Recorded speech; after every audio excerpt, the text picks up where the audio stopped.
Hi, I'm Rachel, and I'm a tutor with A-List. My favorite subject when I was in high school was history.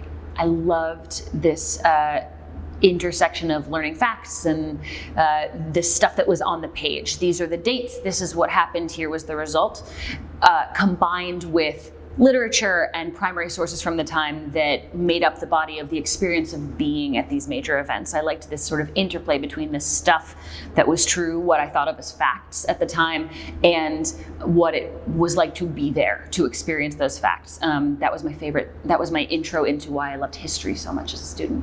I grew up in Western Massachusetts. I'm a first-generation college student, and it was very important to my family that no matter what happened in life and we could choose to do anything if we were so lucky, my sisters and I had to attend a 4-year liberal arts college first and figure out a way to pay for it. That was the deal in our family.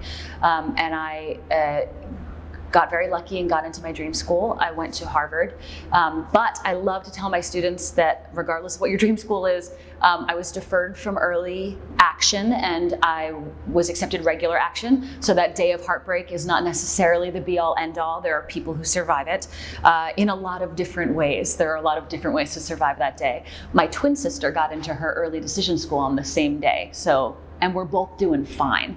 I attended Harvard as a history major, actually in a very specific department, the history of religion, which was just something that I found interesting and had never gotten a chance to study.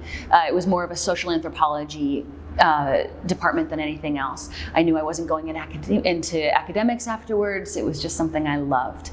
My true love was in theater and musical theater, and I got to do a lot of that at the American Repertory Theater while I was an undergrad, and then I moved to New York to begin pursuing an acting career and a directing career. I've been in New York now working for A-List for 10 years as of this fall, and this will be my 15th year tutoring standardized testing, college advising. I do college essays, and I also get to dabble occasionally, both a little younger and a little older, and work with middle school tests, SSAT and ICs, and also some of the grad school tests, GREs, GMATs, LSATs, things like that.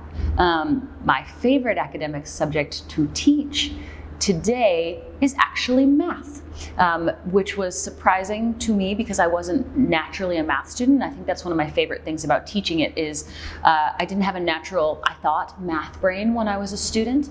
So I had to learn the ways to map out my own work and the techniques and sometimes the shortcuts that made it make sense in my brain. So I feel like I enjoy teaching it now because I can pass along some of the things that I needed for my social sciences, humanities brain to get through algebra. My tutoring philosophy is that there is no good grand philosophy for tutoring because students are not the same. Students are snowflakes. They are unique, they are distinct from each other, and they need different things. They're people, and everybody learns a little differently, and everybody can benefit from different techniques and different strategies and different goals for themselves. And I think that my favorite thing about tutoring is meeting a new student and finding out what combination of things is going to get them to what they want to accomplish, whether it's a certain score or telling the story they want to tell in a college essay, figuring out what that combination of how to solve that specific Rubik's Cube. If there's any universal philosophy I have as a tutor is that people should be eating more snacks. That's the only thing that I have that I think that works for everybody else. Chances are, if you are hitting a tough spot in a college essay or in the middle of an exam, you need some M&Ms.